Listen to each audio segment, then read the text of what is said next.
Y que hoy los que gobiernan el país, que son balagueristas, aunque dicen que fueron formados por Juan Bosch, no, actúan desde una práctica conservadora y antinacional.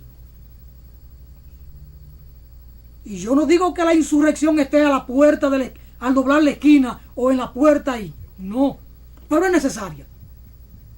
Y a este pueblo lo están llevando a un callejón sin salida, a un cul-de-sac, como dicen los haitianos o los franceses. La situación que vive el país es insostenible.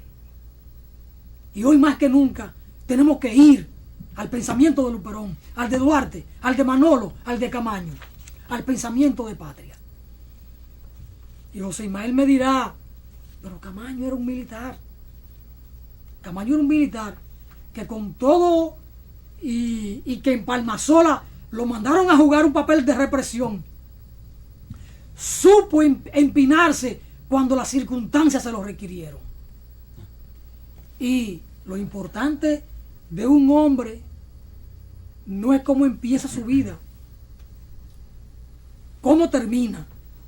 Y Camaño termina siendo un hombre de compromiso con la patria, con la justicia, con la soberanía, con los trabajadores, con los estudiantes, con los campesinos.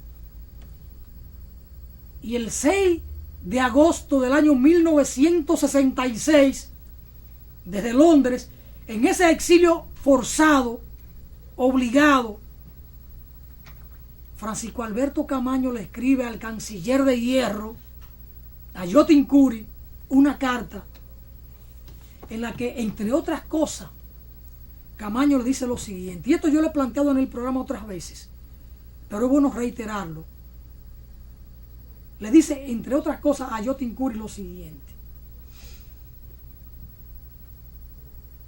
paso a pedirle lo siguiente, Camaño a Yotin Curi, al canciller de Hierro de la Revolución de Abril. Me gustaría conocer tu criterio personal sobre los acontecimientos actuales en nuestra patria. 6 de agosto de 1966, el país todavía intervenido. Por ejemplo, se mantienen nuestras grandes mayorías activas, clase trabajadora, en suficiente actividad para no caer en el conformismo que atrasaría, como es natural, el proceso histórico de nuestra nación. Camaño habla de proceso histórico. Y cuando habla de la mayoría activa, lo dice clase trabajadora. Y sigue Camaño: se lleva al campesinado la actividad necesaria para ingresar en el proceso y avivar su conciencia en la defensa de sus propios intereses. Para ingresar en el proceso y avivar su conciencia en defensa de sus propios intereses. Y sigue Camaño: se fortalece la actividad y organización sindical. Se organiza la universidad y sus agrupaciones estudiantiles. Y se mantiene la actividad adecuada, así como la orientación hacia el futuro. Es decir, estamos ante un hombre con una conciencia de un proceso histórico, de un hombre con una conciencia de la importancia de la clase trabajadora para conducir su propio proceso. Y le pregunta si el campesinado se ha integrado en ese proceso en la defensa de sus propios intereses.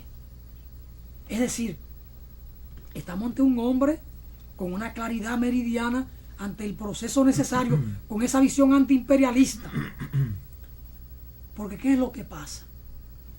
La intervención del imperio a nuestro territorio aviva la conciencia de Camaño, despierta la conciencia de Camaño, y el hombre termina siendo antiimperialista.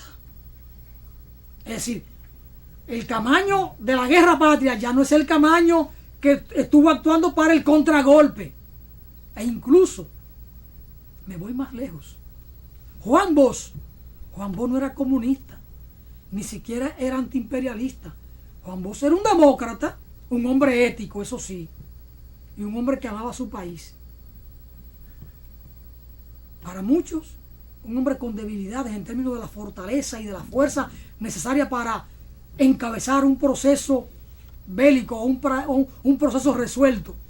Pero Juan Bosch, a partir no solo del derrocamiento, sino de la intervención norteamericana, Juan Bosch termina con una conciencia antiimperialista. Y por eso, en noviembre de 1968, dicta una conferencia en nuestra Universidad Autónoma, que es la que se convierte posteriormente en aquel documento histórico de Don Juan, cuando habla del pentagonismo como fase superior del capitalismo. Una tesis interesante. Y cuando uno lee ese planteamiento de Don Juan, que fue su conferencia del 68, uno cree que está escrita en estos días. Porque esa intervención de Don Juan explica hoy la guerra en Irak, o explica en el 89, 20 años después cuando él escribe, lo de Panamá, o explica en el 83 lo de Grenada. Es decir, Juan Bosch termina siendo un hombre antiimperialista, producto de esa intervención norteamericana. Por eso, en este espacio, nosotros procuramos reflexionar sobre nuestro proceso histórico y sobre el pensamiento de nuestros hombres más destacados y de nuestras mujeres. José Ismael, cuando hablaba de los hombres, no era en oposición a la falda, porque nuestras mujeres usan pantalones, y las que tuvieron en abril eran pantalones que andaban.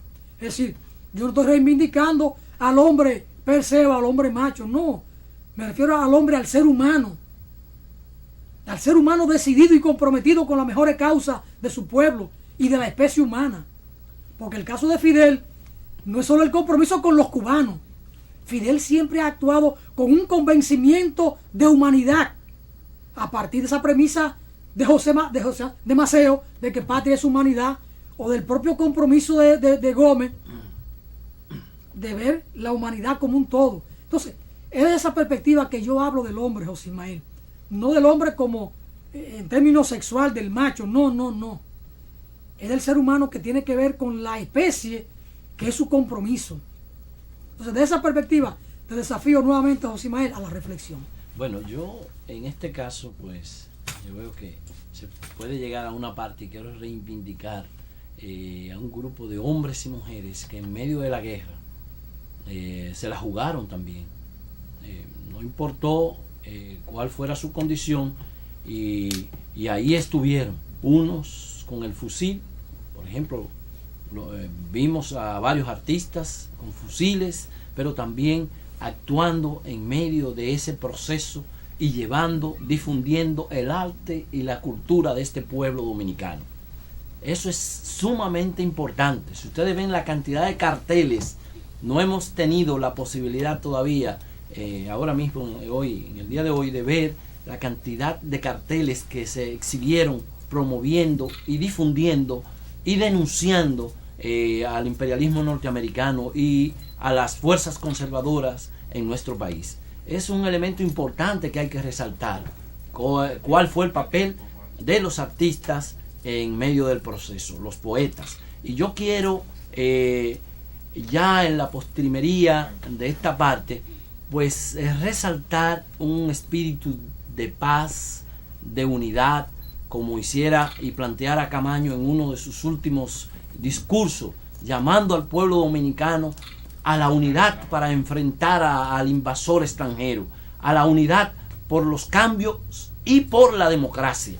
Entonces, yo no sé de quién es, pero lo voy a tirar al ruedo, este fragmento de un texto que vi, que en medio del fragor y de la lucha que se dio en la guerra de abril, en esa guerra patria, esta ciudad fue centro, principio y fin de la jornada, escenario de los combates nocturnos, de las matanzas, de los malentendidos, de las ráfagas quebrando ramas en los almendros. Luego, la voz de la guerra apareció rompiendo los cristales, y estuvimos allí entre las ametralladoras, cuando la voz cansada ordenaba disparar. Desde los callejones alguien gritaba: ¡no dispares, no dispares! Entonces sabíamos que allí había uno de nosotros atrincherado. Debe recordarlo, comandante, los días sin comida y avanzando, tomando metro a metro la ciudad, las noches de lluvias, las amenazas del enemigo, los invasores muertos. Comandante, cuando llegue a su morada, pida paz por esta tierra. Cuéntele de nosotros, de sus hombres, de sus mujeres, de las pobres y tristes lavanderas. Resúmale esta historia y diremos presente. Gracias, José Ismael. Una buena manera de cerrar el programa de hoy. Johnny, brevemente, si quiere apuntar algún elemento. Sí, hay un elemento muy importante que no tocábamos, que señalarlo. Y es que la historia dominicana ha demostrado, por la historia reciente de abril del 49 para acá, ha demostrado que el escenario de nuestras luchas libertarias es urbano, porque aquí todos los proyectos militares de guerrilla rural han fracasado. Es importante señalar eso.